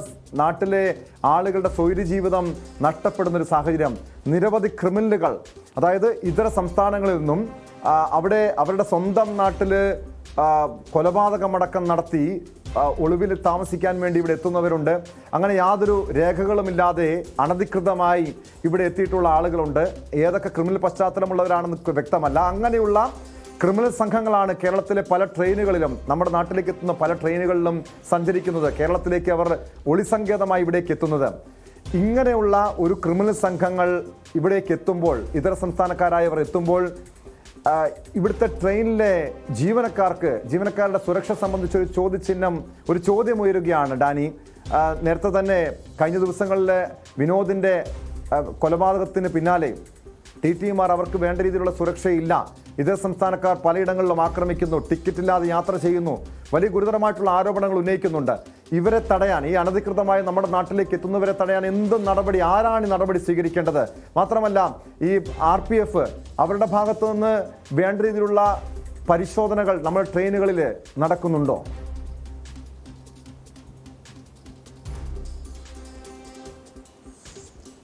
ടോം, ഇതിൽ അന്യ സംസ്ഥാനക്കാർ അല്ലെങ്കിൽ ഇതര സംസ്ഥാനത്ത് നിന്ന് എത്തുന്ന അതിഥി തൊഴിലാളികൾ എന്ന് വിളിക്കുന്നവർ ഇവിടേക്ക് എത്തുന്നത് നമ്മൾക്ക് തടയുവാനോ അല്ലെങ്കിൽ നിരോധിക്കപ്പെടാനോ അത്തരമൊരു സാധ്യതകളൊന്നും തന്നെ അവശേഷിക്കുന്നില്ല. കാരണം എല്ലാവർക്കും തന്നെ കടന്നു പോകാനുള്ള സ്വാതന്ത്ര്യമുണ്ട്. പക്ഷേ ഇവരെ പരിശോധിക്കപ്പെടേണ്ടതാണ്, ഇവരുടെ പശ്ചാത്തലം പരിശോധിക്കപ്പെടേണ്ടതാണ്. ഇവർ ജോലിക്കെത്തുമ്പോൾ, ജോലി തേടിയെത്തുമ്പോൾ അവർ കൃത്യമായ രീതിയിലുള്ള തിരിച്ചറിയൽ കാർഡ് അടക്കമുള്ള കാര്യങ്ങൾ പരിശോധിക്കപ്പെടേണ്ടതാണ്. ഈ കൂടുതൽ പേരും തന്നെ ട്രെയിൻ മാർഗം തന്നെയാണ് ഇവിടേക്ക് എത്തുന്നത്. അതുകൊണ്ട് റെയിൽവേ സ്റ്റേഷൻ പോലുള്ള ഇടങ്ങളിൽ കൂടുതൽ പരിശോധനകൾ കർക്കശമാക്കേണ്ടതാണ്. നമ്മൾ ഈ അടുത്ത് വായിക്കുന്ന പല സംഭവങ്ങളും തന്നെ നടക്കുന്നത് ഇതുപോലുള്ള ട്രെയിൻ കേന്ദ്രീകരിച്ചും റെയിൽവേ സ്റ്റേഷൻ കേന്ദ്രീകരിച്ചുമുള്ള അതിക്രമങ്ങൾ, സംഭവങ്ങളെല്ലാം തന്നെ ഒരുപാട് വർദ്ധിക്കുന്നുണ്ട്. ഈ കടന്നു വരുന്നവരിൽ കൂടുതലും അതിൽ ഗുരുതര സ്വഭാവമുള്ള, ക്രിമിനൽ സ്വഭാവമുള്ളവരുണ്ട് എന്ന് പോലീസ് തന്നെ സമ്മതിക്കുന്ന ഒരു കാര്യമാണ്. വലിയ രീതിയിലുള്ള പരിശോധനകൾ അവിടെ ആവശ്യമാണെന്ന് അവർ തന്നെ ചൂണ്ടിക്കാണിക്കുകയും ചെയ്യുന്നു. റെയിൽവേ പ്രൊട്ടക്ഷൻ ഫോഴ്സിനടക്കം ക്രിയാത്മകമായി ഇതിനകത്ത് ഇടപെടാനടക്കം കഴിയുന്നുണ്ട്. പ്രത്യേകിച്ച് ട്രെയിനിൽ പരിശോധനകൾ കാര്യക്ഷമമാക്കണം. ഈ രീതിയിൽ യാത്രക്കാർ സംശയം തോന്നുന്നവരുടെയൊക്കെല്ലാം എത്തുന്നത് കൃത്യമായ രീതിയിൽ തന്നെ പ്രതിരോധിക്കണമെങ്കിൽ അവരെ തിരിച്ചറിയൽ രേഖകൾ, കാർഡുകൾ, ഇത്തരം കാര്യങ്ങളെല്ലാം തന്നെ പരിശോധിച്ചുകൊണ്ട് മുന്നോട്ട് പോയാൽ ഒരു പരിധിവരെയെങ്കിലും അത് തടഞ്ഞു നിർത്താനായിട്ട് സാധിക്കുകയുള്ളൂ. കാരണം ഇവിടേക്ക് കടന്നു വന്നവരിൽ, ഇവിടേക്ക് ജോലി നോക്കിയിരുന്നവരിൽ മാവോയിസ്റ്റുകൾ പോലും ഉണ്ടായിരുന്നു. നമുക്കറിയാം, അങ്കമാലിയിൽ നിന്ന് അങ്ങനെ മാവോയിസ്റ്റ് നേതാവിനെ തന്നെ അറസ്റ്റ് ചെയ്യുന്നൊരു സാഹചര്യം ഉണ്ടായിരുന്നു. മല്ലയെ അറസ്റ്റ് ചെയ്തത് അങ്കമാലിയിലായിരുന്നു. അയാൾ ഇവിടെ ജോലി നോക്കിയത് സാധാരണ ഒരു തൊഴിലാളിയെ പോലെ ജോലി നോക്കുകയായിരുന്നു. ഇവിടെ ആന്ധ്രയിൽ നിന്നടക്കം പോലീസ് ഇവിടേക്ക് അന്വേഷിച്ചെത്തുമ്പോഴെല്ലാം തന്നെ ആർക്കും തന്നെ മനസ്സിലാത്തൊരു സാഹചര്യം. അങ്ങനെ ഈ ഒളിയിടങ്ങളായി, സുരക്ഷിതമായ ഒരു ഒളിയിടങ്ങളായി കേരളം അടക്കം മാറ്റപ്പെടുന്ന ഒരു സാഹചര്യമുണ്ട്. അതിൽ ഇതര സംസ്ഥാനക്കാരായ തൊഴിലാളികളടക്കം അവർ ഉൾപ്പെടുന്ന കുറ്റകൃത്യങ്ങളുടെ എണ്ണം വർദ്ധിക്കുന്നുണ്ട്. കഴിഞ്ഞ കാലത്ത് അത് വളരെയധികം കൂടിയിട്ടുണ്ട്. നമുക്കറിയാം, പെരുമ്പാവൂരും അങ്കമാലിയും ആലുവയിലും എല്ലാം ഇത്തരം ക്രൈം റേറ്റുകൾ ഉയരുന്നുണ്ട്. അപ്പോൾ കൃത്യമായൊരു ഇടപെടൽ വേണം. പ്രത്യേകിച്ച് ഇവർ കടന്നു വരുന്ന ഇടങ്ങളിലെല്ലാം തന്നെ പരിശോധനകളിലൂടെ വേണം ഈ കടന്നു പോകാൻ. ഈ റെയിൽവേയെ സംബന്ധിച്ചിടത്തോളം കൂടുതൽ സുരക്ഷിത ജീവനക്കാരടക്കം ഇവിടേക്ക് വരേണ്ടതുണ്ട് എന്ന് ഇതിനകത്ത് ജോലി നോക്കുന്നവർ തന്നെ പറയുന്നു. പ്രത്യേകിച്ച് വനിതാ ജീവനക്കാരടക്കം ഇത്തരം പരിശോധനകളിലെല്ലാം തന്നെ അവർ വരുന്നുണ്ട്. അവർക്കെല്ലാം തന്നെ ഈ ഒരു സാഹചര്യത്തിൽ തൊഴിൽ ചെയ്യുന്നതിനടക്കം വലിയ ഭീതിയോടെയാണ് ഈ നിമിഷങ്ങളടക്കം കടന്നു പോകുന്നതെന്ന് അവർ പറയുകയും ചെയ്യുന്നു. ഇന്നലെ TTA വിനോദിൻ്റെ മരണം, അതിൽ അനുശോചനം പ്രകടിപ്പിച്ചുകൊണ്ട് മൗനജാഥ അടക്കം എറണാകുളത്ത് നടന്നിരുന്നു. ഇതിലെല്ലാം പറയപ്പെട്ട, പങ്കുവെച്ചൊരു വികാരം ഇത് തന്നെയാണ്. സുരക്ഷിതമായ ജോലി ചെയ്യാനുള്ളൊരു സാഹചര്യം സൃഷ്ടിക്കുന്നതിന് അധികൃതർ കുറച്ചുകൂടി ഉണർന്ന ജാഗ്രതയോടെ പ്രവർത്തിക്കേണ്ടിയിരിക്കുന്നു. അതിന് സുരക്ഷാ സംവിധാനങ്ങളടക്കം ശക്തമാക്കേണ്ടിയിരിക്കുന്നു. ടോം.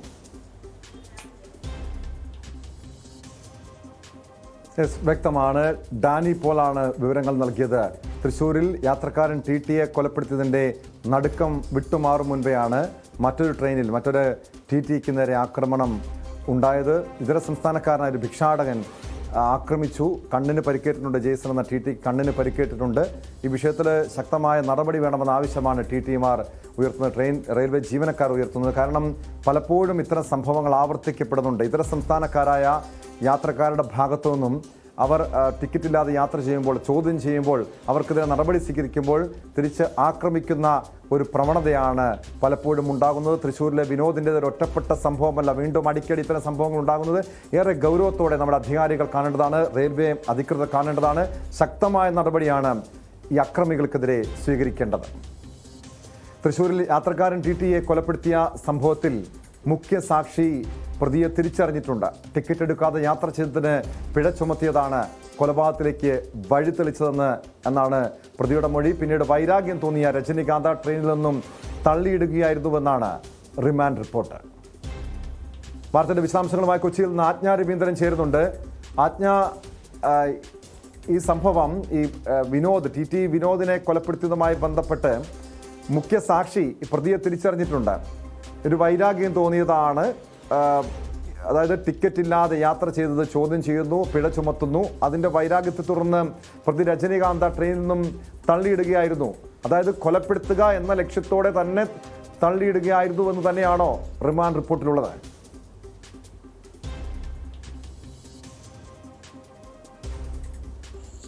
അതെ ടോം, ശരിക്കും റിമാൻഡ് റിപ്പോർട്ടിലും അത്തരത്തിലുള്ള ഒരു നിഗമനത്തിലാണ് എത്തിയിട്ടുള്ളത്. കൊലപ്പെടുത്താനുള്ള ഉദ്ദേശത്തോടു കൂടി പ്രതി രജനീകാന്ത TTV വിനോദിനെ തള്ളിയിടുകയായിരുന്നു. കാരണം ആദ്യം ടിക്കറ്റ് ചോദിച്ചെത്തിയതിൽ തർക്കമുണ്ടായി. തർക്കത്തെ തുടർന്ന് കൺട്രോൾ റൂമിലേക്ക് വിളിക്കുകയായിരുന്നു വിനോദ്.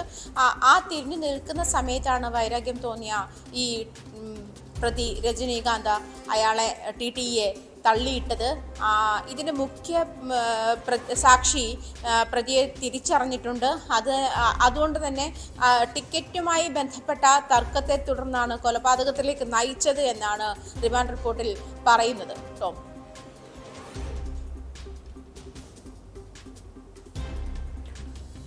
സിദ്ധുമായി നിലവിൽ ഈ പ്രതിയെ റിമാൻഡ് ചെയ്തിട്ടുണ്ട്. ഈ അന്വേഷണത്തിന്റെ ഭാഗമായി വീണ്ടും ചോദ്യം ചെയ്യുന്നതിന്റെ ഭാഗമായിട്ട് കസ്റ്റഡിയിൽ വാങ്ങാനുള്ള നീക്കങ്ങൾ പോലീസ് ആരംഭിച്ചിട്ടുണ്ടെന്നാണ് മനസ്സിലാക്കാൻ കഴിയുന്നത്.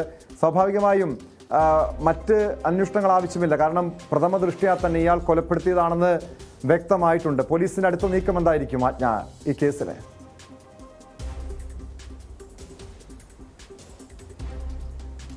ഇതിൽ ടോം സൂചിപ്പിച്ചതുപോലെ തന്നെയുള്ള നീക്കങ്ങളായിരിക്കും. കാരണം എന്ന് വെച്ചാൽ കസ്റ്റഡിയിൽ റിമാൻഡിലാണ് പ്രതി ഇപ്പോൾ.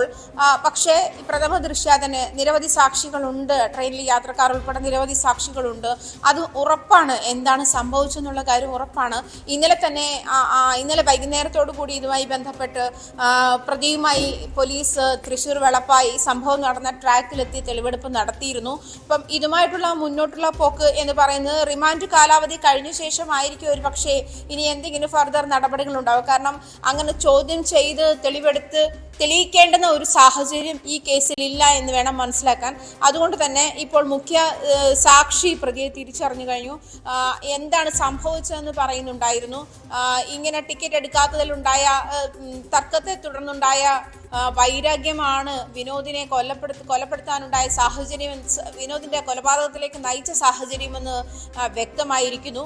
ഈ ഒരു സാഹചര്യത്തിന് ഇനി ഇതിനകത്ത് പ്രതിയുടെ റിമാൻഡ് കാലാവധിക്ക് ശേഷമുള്ള പോലീസ് നടപടികളായിരിക്കും ഉണ്ടാവുക എന്നാണ് മനസ്സിലാക്കുന്നത്. ടോം,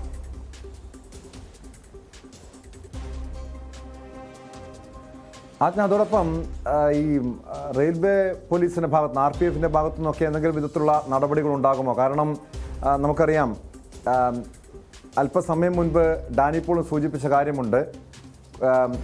മറ്റൊരു TTEക്ക് നേരെ ആക്രമണം ഉണ്ടാകും. ജെയ്സൺ എന്ന TTEക്ക് നേരെ ട്രെയിനിൽ വെച്ച് വീണ്ടും ആക്രമണം ഉണ്ടാകുന്നു. ഇതര സംസ്ഥാനക്കാരാണ് പ്രധാനപ്പെട്ട പ്രശ്നങ്ങൾ സൃഷ്ടിക്കുന്നത്. ട്രെയിനുകളിൽ ജോലി ചെയ്യാൻ പോലും അനുവദിക്കാത്ത രീതിയിൽ ഭയപ്പെടുന്നൊരു സാഹചര്യം, ഒരു ഭീകര അന്തരീക്ഷം പല ട്രെയിനുകളിലും നിലനിൽക്കുന്നുണ്ട് എന്ന് TTമാർ ഒന്നടങ്കം പറയുന്നുണ്ട്. ഇന്നലെ ആജ്ഞയോട് സംസാരിച്ച വിനോദിൻ്റെ കുടുംബാംഗങ്ങളും ഇക്കാര്യം തുറന്നു കാട്ടിയിരുന്നു. ഈ രീതിയിൽ ക്രിമിനൽ സ്വഭാവമുള്ള യാത്രക്കാർ, ഇതര സംസ്ഥാനക്കാരായ യാത്രക്കാർ ഈ ട്രെയിനുകളിൽ സഞ്ചരിക്കുമ്പോൾ അവരുടെ ജീവനക്കാരുടെ ജീവനും സ്വത്തിനും ആരാണ് സുരക്ഷ ഉറപ്പാക്കേണ്ടത്? എന്ത് നടപടിയാണ് ഈ സംഭവത്തിൻ്റെ, വിനോദിൻ്റെ കൊലപാതകത്തിന് പിന്നാലെ ഏതെങ്കിലും ഇവരുടെ സുരക്ഷ സംബന്ധിച്ച്, ജീവനക്കാരുടെ സുരക്ഷ ഉറപ്പാക്കുന്നതുമായി സംബന്ധിച്ച് ബന്ധപ്പെട്ട എന്തെങ്കിലും നടപടി റെയിൽവേയുടെ ഭാഗത്തുനിന്ന് ഉണ്ടായിട്ടുണ്ടോ?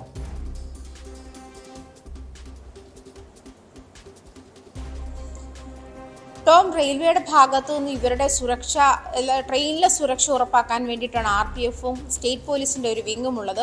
എന്നാലും ഇവർ സൂചിപ്പിക്കുന്ന ഒരു കാര്യം എന്ന് പറഞ്ഞാൽ, ഇപ്പോൾ എല്ലാ കമ്പാർട്ട്മെൻറ്റിലും എല്ലാ സമയത്തും RPFിൻ്റെയോ അല്ലെങ്കിൽ സ്റ്റേറ്റ് പോലീസിൻ്റെയോ പ്രതിനിധി ഉണ്ടാകണം എന്നില്ല. ആ ഒരു സാഹചര്യത്തിൽ ഇത്തരമൊരു അവസ്ഥയിൽ ഇത്തരമൊരു കുറ്റകൃത്യങ്ങൾ നടക്കുന്ന സാഹചര്യത്തിൽ എങ്ങനെ പ്രതിരോധിക്കുമെന്നൊരു ചോദ്യം ബാക്കിയാവുകയാണ്. ഇന്നലെ ഒരു TTയുടെ മരണത്തിലേക്ക് നയിക്കുന്ന സാഹചര്യത്തിലായെങ്കിൽ ഇന്നൊരു ജനശതാബ്ദിയിലെ TTക്ക് നേരെ ആക്രമണമുണ്ടായി. അതൊരു ഭിക്ഷക്കാരനാണ്, ഭിക്ഷാടനം ജീവിതചര്യയാക്കിയ ഒരാളാണ്. ഇത്തരം സാഹചര്യത്തിൽ ടോം സൂചിപ്പിച്ചതുപോലെ ക്രിമിനൽ സ്വഭാവമുള്ള ആളുകൾ അവരുടെ ഒളിത്താവളമായി കണക്കാക്കുന്നത് ഇപ്പോൾ കേരളത്തെയാണോ എന്നൊരു സംശയം കൂടി ബാക്കിയാക്കുന്നുണ്ട്. എല്ലാ അതിഥി തൊഴിലാളികളെയും നമുക്ക് ആ കൂട്ടത്തിൽ പെടുത്താനാകില്ലെങ്കിലും ഇവരെങ്ങനെയാണ് ഇങ്ങോട്ട് വരുന്നത്, ഇവരെ കൊണ്ടുവരുന്നത് ആരാണ്, അല്ലെങ്കിൽ കേരളത്തിലേക്ക് എത്തിപ്പെടാണ്ടായ സാഹചര്യം എന്താണ്, ഇവരുടെ മറ്റു വിവരങ്ങൾ എന്താണ്, ഇത്തരം കാര്യങ്ങളൊക്കെ അന്വേഷിച്ചിട്ട് വേണം ഇനിയായാലും കേരളത്തിൽ അതിഥി തൊഴിലാളികൾക്ക് ഇടമൊരുക്കാൻ എന്നൊരു സാഹചര്യത്തിലേക്കാണ് ഇത്തരം ആക്രമണങ്ങൾ വിരൽ ചൂണ്ടുന്നത്. ഇത്തരം ആക്രമണങ്ങളിൽ പലപ്പോഴും നമ്മളിപ്പോൾ കേരളത്തിലെടുത്ത 10 കേസിൽ 8 കേസുകളിലെയും പ്രതി വിവിധ കേസുകളിലെയാണ് ഞാൻ സൂചിപ്പിക്കുന്നത്. മോഷണ കേസുകളാകട്ടെ, അല്ലെങ്കിൽ സ്ത്രീകളെ ആക്രമിച്ച കേസുകളാകട്ടെ, അതല്ലെങ്കിൽ മറ്റേതെങ്കിലും ഇടങ്ങളിൽ വാക്കുതർക്കത്തെ തുടർന്നുണ്ടായ കേസുകളാകട്ടെ. കഴിഞ്ഞ ആഴ്ച ഇവിടെ തന്നെ ജസ്റ്റിസ് സതീഷ് നൈനാന്റെ ഡ്രൈവർ വിനോദ് കൊല്ലപ്പെട്ടു.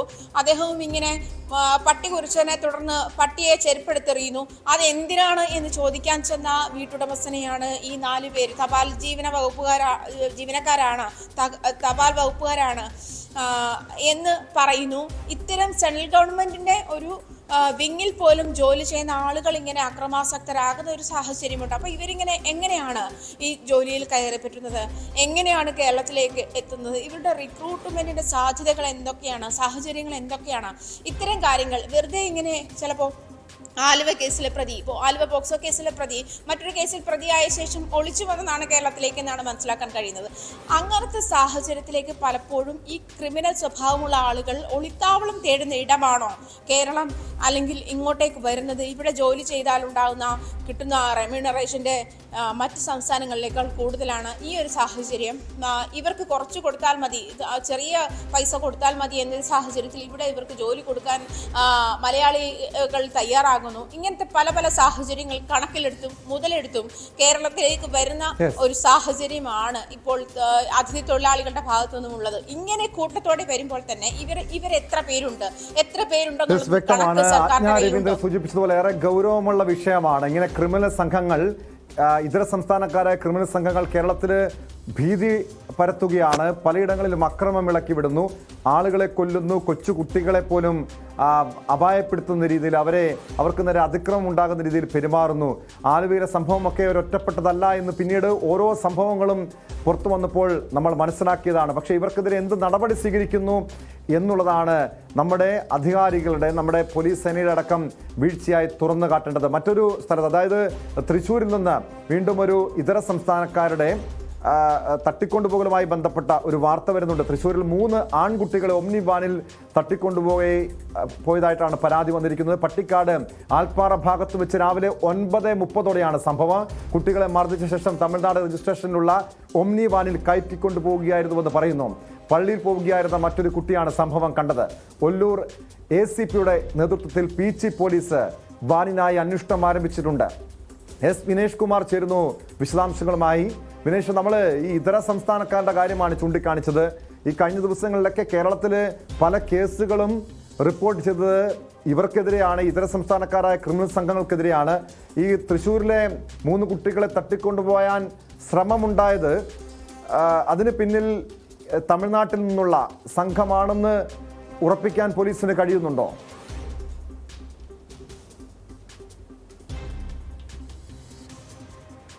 പോലീസ് ഇതുവരെയും ഇക്കാര്യം ഉറപ്പിച്ചിട്ടില്ല. ഈ പട്ടിക്കാട് ആൽപ്പാറ കനാൽ ഭാഗത്ത് ഇന്ന് 9:30 സംഭവം. 3 ആൺകുട്ടികളെയാണ് തട്ടിക്കൊണ്ടുപോയി എന്ന് പറയപ്പെടുന്നത്. പക്ഷേ ഇതിൽ ദുരൂഹതയേറെയുണ്ട്. ഇത് തട്ടിക്കൊണ്ടുപോകുന്നത് കണ്ടു എന്ന് പറയുന്ന ഒരു കുട്ടി മാത്രമാണ്. മറ്റുള്ള CC ക്യാമറ ദൃശ്യങ്ങളും മറ്റുമെല്ലാം തന്നെ പോലീസ് പരിശോധിച്ച് വരുന്നുണ്ട്. ഒല്ലൂർ ACPയുടെ നേതൃത്വത്തിൽ ഈ വാൻ, അതായത് കുട്ടികളെ തട്ടിക്കൊണ്ടുപോയി എന്ന് പറയുന്ന ഓംനി വാൻ കണ്ടെത്താനുള്ളൊരു ശ്രമം ഊർജിതമാക്കിയിട്ടുണ്ട്. ഇത് തമിഴ്നാട് രജിസ്ട്രേഷനാണ്. തമിഴ്നാട് രജിസ്ട്രേഷനിൽ എവിടെയാണ് എന്നുള്ളതിനെക്കുറിച്ചും ഒരു വ്യക്തതയില്ല. എന്തായാലും ഇത് 4മതൊരു കുട്ടി കണ്ടു എന്നത് മാത്രമാണ് ഇതിനകത്തുള്ളത്. ഇത് ശരിയാണോ അല്ലെങ്കിൽ മറ്റെന്തെങ്കിലും ഒളിച്ചു വെക്കുന്നതിൻ്റെ ഭാഗമാണോ എന്നൊന്നും നമുക്കിപ്പോൾ പറയാൻ കഴിയില്ല എന്ന് തന്നെയാണ് പോലീസ് പറയുന്നത്. പോലീസ് ആ തരത്തിലുള്ള അന്വേഷണം ആരംഭിച്ചു കഴിഞ്ഞിട്ടുണ്ട്. ഈ കുട്ടിയുടെ വിശദമായ മൊഴി പോലീസ് എന്തായാലും രേഖപ്പെടുത്തിയിട്ടുണ്ട്. ഇനിയും വേണ്ടി വന്നാൽ കുട്ടിയിൽ നിന്ന് കൂടുതൽ വിവരങ്ങൾ ശേഖരിക്കേണ്ടി വരും എന്ന് തന്നെയാണ് പോലീസ് പറയുന്നത്. ഈ ഒരു കുട്ടിയാണ് ഇത് സംബന്ധിച്ചുള്ള, പള്ളിയിൽ പോവുകയായിരുന്ന മറ്റൊരു കുട്ടിയാണ് ഈ പോകുന്നതുമായി ബന്ധപ്പെട്ട വിവരങ്ങൾ പങ്കുവെച്ചത്. ഈ 3 കുട്ടികളെ തട്ടിക്കൊണ്ടുപോയെന്ന് പറയുന്നുണ്ട്. അവരുടെ കുടുംബാംഗങ്ങളോ മറ്റോ ഇതുമായി ബന്ധപ്പെട്ട് പരാതിയുമായി പോലീസിനെ സമീപിച്ചിട്ടുണ്ടോ?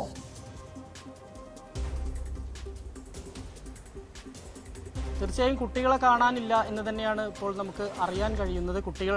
കുട്ടികളെ മർദ്ദിച്ച് അവശരാക്കിയ ശേഷം ഈ ഓമിനി വാനിൽ തട്ടിക്കൊണ്ടുപോയി എന്നാണ് അറിയാൻ കഴിയുന്നത്. കാരണം നമുക്കറിയാം കഴിഞ്ഞ 1-2 മാസം മുമ്പ് ഇതുപോലെ തന്നെ തൃശ്ശൂരിൽ 2 ആദിവാസി കുട്ടികളെ കാണാതാവുകയും പിന്നീട് അവരുടെ മൃതദേഹങ്ങൾ കണ്ടെത്തുകയും ചെയ്തിരുന്നു. ഈ ഒരു ഭീതിയൊക്കെ ജനങ്ങൾക്കുള്ളിലുണ്ട്. അതുകൊണ്ട് തന്നെ ഇത് എത്രയും പെട്ടെന്ന് കുട്ടികളെ കണ്ടെത്തുക എന്നുള്ളത് തന്നെയാണ് ഇവർ പറയുന്നത്.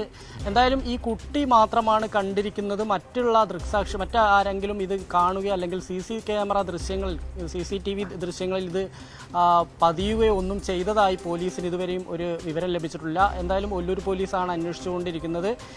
ഇപ്പോൾ അതിനെക്കുറിച്ച് കൂടുതൽ വിവരങ്ങളോ അല്ലെങ്കിൽ കൂടുതൽ സൂചനകളൊന്നും ലഭിച്ചിട്ടില്ല എന്ന് തന്നെയാണ് അറിയാൻ കഴിയുന്നത്. കുട്ടികളെ തട്ടിക്കൊണ്ടുപോയതാണോ അല്ലെങ്കിൽ മറ്റേതെങ്കിലും ഗെയിം ഇതിൻ്റെ പിന്നിലുണ്ടോ എന്നതുൾപ്പെടെയുള്ള കാര്യങ്ങൾ പോലീസ് അന്വേഷിക്കുന്നുണ്ട്. രാവിലെ 9:30 നടന്ന സംഭവമായതുകൊണ്ട് ഉടൻ തന്നെ പോലീസിലെ വിവരം അറിയിക്കുകയും അപ്പോൾ തന്നെ പോലീസ് ഇത് അന്വേഷണം ആരംഭിക്കുകയും ചെയ്തിട്ടുണ്ട്. എന്തായാലും ഇത് പൂർണ്ണമായും ഈ കുട്ടികളെ തട്ടിക്കൊണ്ടുപോയതാണ് എന്നുള്ള കാര്യത്തിൽ ഇപ്പോഴും അങ്ങനെ ഒരു നിഗമനത്തിൽ എത്തിച്ചേരാൻ എന്തായാലും പോലീസിന് കഴിഞ്ഞിട്ടില്ല എന്ന് തന്നെയാണ് അറിയാൻ കഴിയുന്നത്. എന്തായാലും അന്വേഷണം ഊർജിതമായി തന്നെ നടക്കുന്നത്. വേണ്ടി വന്നാൽ ഈ തമിഴ്നാട് രജിസ്ട്രേഷൻ വാഹനം കണ്ടെത്തുന്നതിന് വേണ്ടി തമിഴ്നാട്ടിലേക്ക് ഉൾപ്പെടെ പോകേണ്ടതുണ്ട്. അങ്ങനെ ആ രീതിയിലുള്ള ഒരു അന്വേഷണം തമിഴ്നാട് പോയി അന്വേഷിക്കുന്നതിനും സംഘം എന്തായാലും ആലോചിക്കുന്നുണ്ട്. ഒല്ലൂർ ACP നേരിട്ട് തന്നെയാണ് അന്വേഷണ ചുമതല ഏറ്റെടുത്തിട്ടുള്ളത്. പക്ഷേ ഇത് ഇങ്ങനെ ഒരു തട്ടിക്കൊണ്ടുപോകൽ ആസൂത്രിതമായിട്ടുള്ള തട്ടിക്കൊണ്ടുപോകലാണെങ്കിൽ ഒരു വ്യാജ നമ്പർ പ്ലേറ്റ് ഘടിപ്പിച്ചുള്ള വാഹനമായിരിക്കാം. അതുകൊണ്ട് തന്നെ ഈ വാഹനം കണ്ടെത്തുക, ഈ ഒമ്നി വാൻ കണ്ടെത്തുക എന്ന് പറയുമ്പോൾ പോലീസിനെ സംബന്ധിച്ച് അത്ര എളുപ്പമുള്ള കാര്യമാണോ? ഏതെങ്കിലും CCTVകളിൽ ഇത് സംബന്ധിച്ചുള്ള വിവരങ്ങൾ ലഭ്യമായിട്ടുണ്ടോ?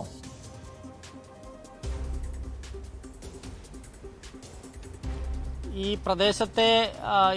പ്രദേശത്തുള്ള ഭാഗത്ത് പട്ടിക്കാട് ഈ ഭാഗത്തുള്ള കടകളിലും മറ്റും സ്ഥാപിച്ചിരിക്കുന്ന അതുപോലെ തന്നെ റോഡരികിലുള്ള വീടുകളിലും മറ്റും സ്ഥാപിച്ചിരിക്കുന്ന CCTV ദൃശ്യങ്ങൾ പോലീസ് ഇപ്പോൾ സൂക്ഷ്മമായി തന്നെ പരിശോധിച്ചുകൊണ്ടിരിക്കുകയാണ്. ഇതിങ്ങനൊരു വാഹനം കടന്നുപോയതായി കണ്ടെത്താനുള്ളൊരു ശ്രമം ആണ് പോലീസിൻ്റെ ഭാഗത്തു നിന്നുണ്ടായിട്ടുള്ളത്. എന്തായാലും പോലീസ് ഇതുമായി ബന്ധപ്പെട്ടുകൊണ്ടുള്ള കൂടുതൽ വിവരങ്ങൾ എന്തായാലും പങ്കുവെക്കാൻ തയ്യാറായിട്ടില്ല. കാരണം അങ്ങനെ സംഭവിച്ചു കഴിഞ്ഞാൽ ഇങ്ങനെ തട്ടിക്കൊണ്ടുപോയ പ്രതികൾ രക്ഷപ്പെടാനുള്ളൊരു സാധ്യത കൂടി എടുത്തുകൊണ്ടാണെന്ന് പറയുന്നുണ്ട്. പക്ഷേ ഞാൻ നേരത്തെ സൂചിപ്പിച്ച പോലെ തന്നെ ഇത് പൂർണ്ണമായും ഒരു തട്ടിക്കൊണ്ടുപോകലാണോ അല്ലെങ്കിൽ മറ്റേതെങ്കിലും ഗെയിമോ നാടകമോ ഇതിന് പിന്നിലുണ്ടോ എന്നതുൾപ്പെടെയുള്ള കാര്യങ്ങൾ എന്തായാലും അന്വേഷിച്ച് വരികയാണ്. നമുക്കറിയാം തിരുവനന്തപുരത്തൊക്കെ കുട്ടിയെ തട്ടിക്കൊണ്ടുപോയതുമായി ബന്ധപ്പെട്ടുകൊണ്ട് നാടകീയ സംഭവങ്ങൾ അരങ്ങേറിയതാണ്. ഈ ഒരു കുട്ടി മാത്രമാണ് പള്ളിയിലേക്ക് പോവുകയായിരുന്ന ഈ കുട്ടി ആണ് കണ്ടത്. ഈ 3 കുട്ടികളെയും അതായത് തട്ടിക്കൊണ്ടുപോയി എന്ന് പറയപ്പെടുന്ന ഈ 3 കുട്ടികളെയും കാറിലെത്തിയ സംഘം മർദ്ദിച്ച് അവശരാക്കിയ ശേഷം കൊണ്ടുപോയി എന്നാണ്, ഇവിടുന്ന് കൊണ്ടുപോകുന്നത് കണ്ടു എന്നാണ് ഈ കുട്ടി പറയുന്നത്. ആ സമയം തന്നെ കുട്ടി അവിടെ ഉണ്ടായിരുന്ന ആളുകളെ അറിയിച്ചു എന്ന് തന്നെയാണ് അറിയാൻ കഴിയുന്നത്. ഇവരുടെ രക്ഷിതാക്കളെയും മറ്റും അറിയിച്ചു എന്ന് തന്നെയാണ് അറിയാൻ കഴിയുന്നത്. എന്തായാലും ആ കുട്ടിയുടെ വിശദമായൊരു മൊഴി രേഖപ്പെടുത്തേണ്ടതുണ്ട് എന്ന് തന്നെയാണ് പോലീസ് പറയുന്നത്. അതിനുശേഷമായിരിക്കും മറ്റുള്ള അന്വേഷണം മറ്റു വഴികളിലേക്ക് മറ്റു ഭാഗങ്ങളിലേക്ക് അന്വേഷണം വ്യാപിപ്പിക്കുന്ന ഉൾപ്പെടെയുള്ള നടപടിയിലേക്ക് പോവുക. ടോം. വിനേഷ്, ഒരു ചെറിയ സംശയം. ഈ ഒരു ഭാഗം, അതായത് തൃശ്ശൂർ ആൽപ്പാറ ഭാഗം, അവിടെ നിന്നും തമിഴ്നാട്ടിലേക്ക് കടക്കാൻ എന്താണ് വഴിയുള്ളത്? അവിടേക്ക്, കാരണം ഇവിടെ തട്ടിക്കൊണ്ടു പോവുകയാണെങ്കിൽ ഇവിടെ നിന്ന് നാട് കടത്തുക എന്നൊരു ലക്ഷ്യം സ്വാഭാവിക ഒരു പക്ഷേ ഉണ്ടാകാം. അതല്ലെങ്കിൽ പോലീസിൻ്റെ ഒരു സാധ്യതകൾ ഇവരെ കേന്ദ്രീകരിച്ചുള്ള തട്ടിക്കൊണ്ടുപോയ സംഘത്തെ കേന്ദ്രീകരിച്ചുള്ള അന്വേഷണം, അതിൻ്റെ സാധ്യതകൾ എങ്ങനെയാണ്? അവരെ കണ്ടെത്തുക എന്ന് പറയുമ്പോൾ ഏത് രീതിയിലാണ് പോലീസിൻ്റെ നിലവിലെ അന്വേഷണം നീങ്ങുന്നത്?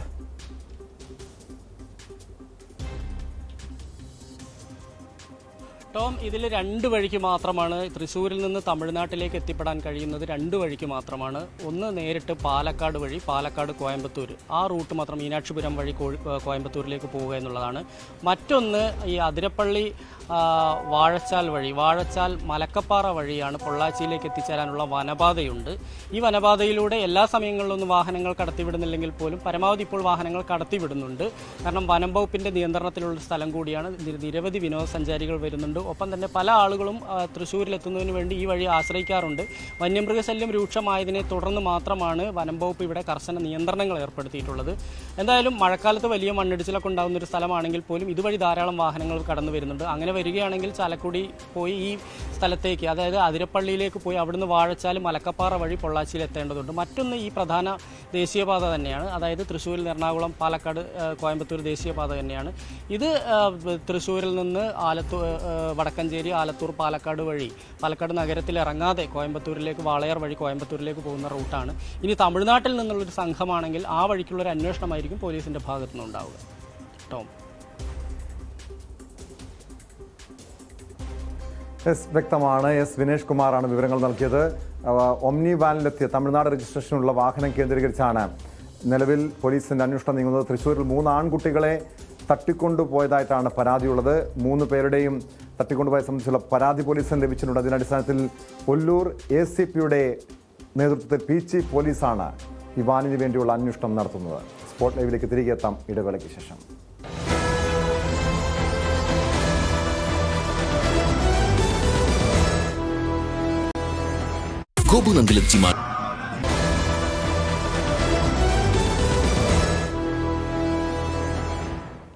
സ്പോട്ട് ലൈവ് തുടരുന്നു. കൊച്ചി അധോലോകത്തെക്കുറിച്ചുള്ള ന്യൂസ് 18 അന്വേഷണ പരമ്പരയിൽ പോലീസ് നടപടി.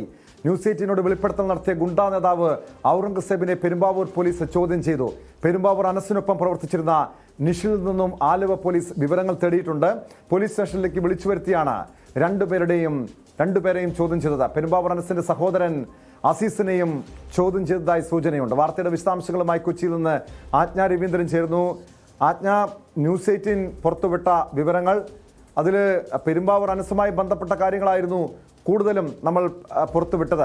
ഔറംഗസേബിന്റെ വെളിപ്പെടുത്തൽ, ഇബ്രാഹിംകുട്ടി, അനസിനൊപ്പം പ്രവർത്തിച്ചിരുന്ന ഇബ്രാഹിംകുട്ടിയുടെയും ഇട്ടന്റെയും ഒക്കെ വെളിപ്പെടുത്തലിന്റെ അടിസ്ഥാനത്തിൽ ATSഉം അതിന് പിന്നാലെ പോലീസും നടപടി ആരംഭിച്ചിരിക്കുന്നു.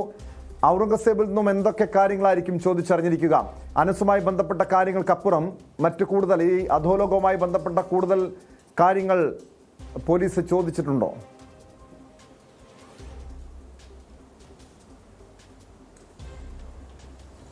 ടോം, ഔറംഗസേബ് അനസിൽ നിന്നും വധഭീഷണി ഉണ്ടായി എന്നുള്ള ഒരു കേസ് പോലീസിൽ നൽകിയിരുന്നു എന്നാണ് മനസ്സിലാക്കുന്നത്. അതേപ്പറ്റി കൂടുതൽ ചോദിച്ചറിയാനാണ് ഔറംഗസേബിനെ പോലീസ് വിളിച്ചത് എന്നാണ് അറിയാൻ കഴിഞ്ഞത്. പെരുമ്പാവൂർ പോലീസാണ് ഔറംഗസേബിനെ ചോദ്യം ചെയ്യാൻ വിളിച്ചത്.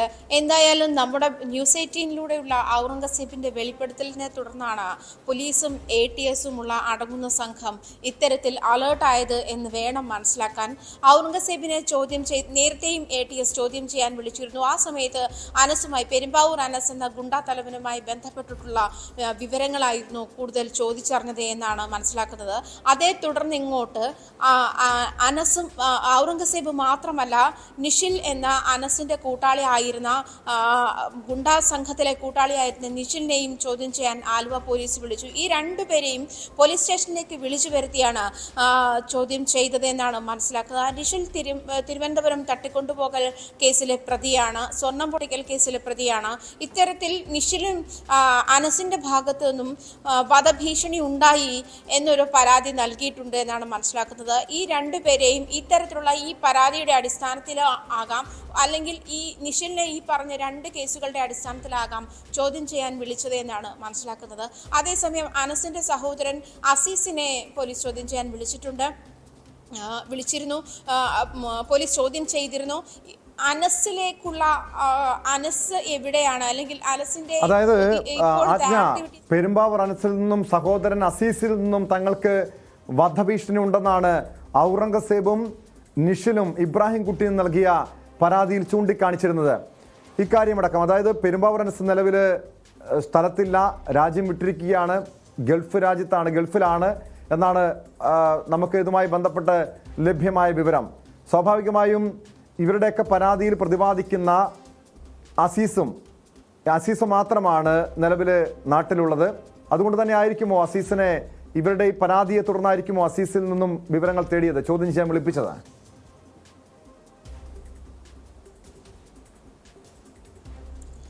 അത് തന്നെയാണ് ഞാൻ പറഞ്ഞു വന്നത്. ഇവരുടെ പരാതി മാത്രമല്ലല്ലോ, ന്യൂസ് 18 അസോസിയേറ്റ് എഡിറ്റർ എന്നുള്ള നിലയിൽ ടോമിൻ്റെയും പരാതി അല്ലെങ്കിൽ ന്യൂസ് 8-ൻ്റെയും പരാതി, ടോമിന് നേരെയുണ്ടായ വധഭീഷണിയെ തുടർന്നുണ്ടായ സാഹചര്യങ്ങളും നമ്മൾ കുറച്ചു മുമ്പേ പുറത്തുവിട്ടതാണ്. അപ്പോൾ അത്തരമൊരു സാഹചര്യം നിലനിൽക്കുമ്പോൾ അനസുമായി ബന്ധപ്പെട്ട അല്ലെങ്കിൽ പുറത്ത് ഇപ്പോൾ അറിയപ്പെടുന്ന കണ്ണി എന്ന് പറയുന്നത് അസീസാണ്. അസീസിലേക്ക് എന്തുകൊണ്ട് അനസിനെ പറ്റിയുള്ള അന്വേഷണം നീളുന്നു എന്ന് വേണം മനസ്സിലാക്കാൻ. നമ്മൾ തന്നെ പുറത്തുവിട്ടതനുസരിച്ചിട്ട് അനസ് ഇപ്പോൾ എവിടെയാണ് എന്നുള്ള ഒരു സാഹചര്യം നമുക്ക് വ്യക്തമാക്കാൻ കഴിഞ്ഞിട്ടുണ്ട്. ഔറംഗസേബിന്റെ വെളിപ്പെടുത്തലിലൂടെ, അതുപോലെ വ്യാജ പാസ്പോർട്ട് ഉണ്ടാക്കി ദുബായിലേക്ക് കടന്നത്, ദുബായിലെ നാസ്കോ ലീഗൽ എന്ന കമ്പനിയുടെ ഇനാഗ്രേഷന്റെ വിഷ്വലുകൾ, അങ്ങനെ നമുക്ക് അനസ് എവിടെയുണ്ട് എന്ന് ലോകത്തെ അറിയിക്കാൻ, പുറം ലോകത്തെ അറിയിക്കാൻ, അധികാരികളെ അറിയിക്കാൻ നമ്മളെ കൊണ്ട് കഴിഞ്ഞിട്ടുണ്ട്. ഈ ഒരു സാഹചര്യം നിലനിൽക്കുമ്പോൾ തന്നെ ഇപ്പോൾ ടോമിനുണ്ടായ ഭീഷണി ഒപ്പം തന്നെ ഇത്തരം ഒരു സാഹചര്യത്തിൽ അസീസിന്റെ ഇതിലുള്ള പങ്ക് എന്താണ് എന്ന് പോലീസിന് അറിയേണ്ടതുണ്ട്.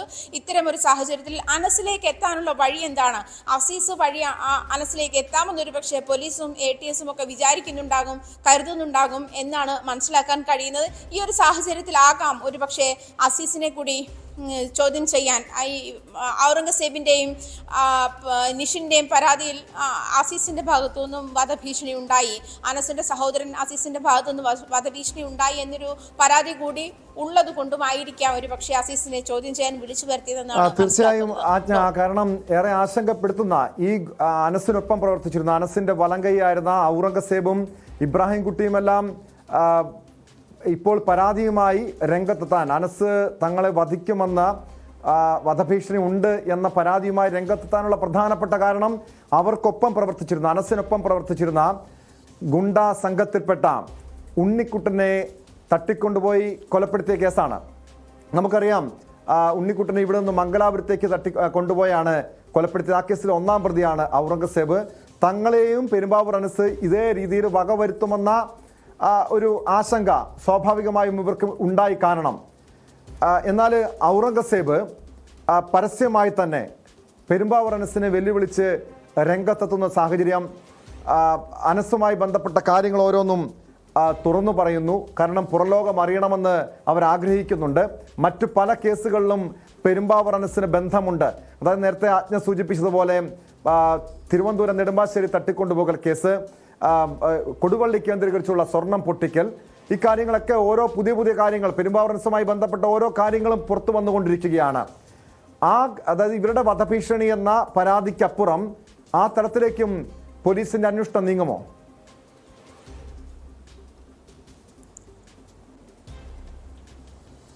ടോം മനസ്സിലാക്കുന്നത് അങ്ങനെയാണ്.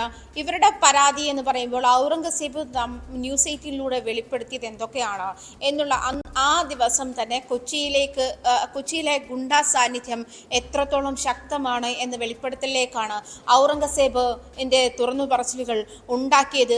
അതിന്റെ ഇമ്പാക്റ്റ് ആണ് ഇപ്പോൾ പോലീസും ATSും ഏറ്റെടുത്തിരിക്കുന്നത് എന്ന് വേണം മനസ്സിലാക്കാൻ. ഇങ്ങനെ ഒരു സാഹചര്യത്തിൽ നമ്മൾ നേരത്തെ സൂചിപ്പിച്ചതുപോലെ ഉണ്ണിക്കുട്ടൻ കൊലപാതകം, ഉണ്ണിക്കുട്ടൻ എന്ന ആൾ ഇവരുടെ സംഘത്തിൽ ഉണ്ടായിരുന്ന പ്രധാനപ്പെട്ട വ്യക്തികളിൽ ഒരാളാണ്, അല്ലെങ്കിൽ പ്രധാനപ്പെട്ട ഗുണ്ടകളിൽ ഒരാളാണ്. അയാൾ ഇവരുടെ കാര്യങ്ങൾ അല്ലെങ്കിൽ ഇവരുടെ അനസിന്റെ കൂടുതൽ വിവരങ്ങൾ പോലീസിന് ചോർത്തി കൊടുക്കുന്നു എന്നൊരു സംശയത്തെ തുടർന്നാണ് ഉണ്ണിക്കുട്ടനെ കൊലപ്പെടുത്തിയതെന്ന് പറയപ്പെടുന്നു. ഈ ഒരു സാഹചര്യത്തിലാണ് ഔറംഗസേബ് വെളിപ്പെടുത്തുന്നത്, അനസിന്റെ ഗുണ്ടാ പ്രവർത്തനങ്ങളെ പറ്റി വെളിപ്പെടുത്തുന്നത്, സ്വർണം പൊട്ടിക്കൽ, ലഹരി കേസുകൾ, അങ്ങനെ ഉണ്ണിക്കുട്ടൻ കൊലപാതക കേസുമായി ബന്ധപ്പെട്ട് ഇതിനെ ചേർത്ത് വായിക്കുമ്പോൾ ഒരു പക്ഷേ ഔറംഗസേബിനും ഇത്തരത്തിലുള്ള ഒരു അവസ്ഥ ഉണ്ടായേക്കാം എന്നൊരു ഭയം അവർക്കുണ്ടായേക്കാം.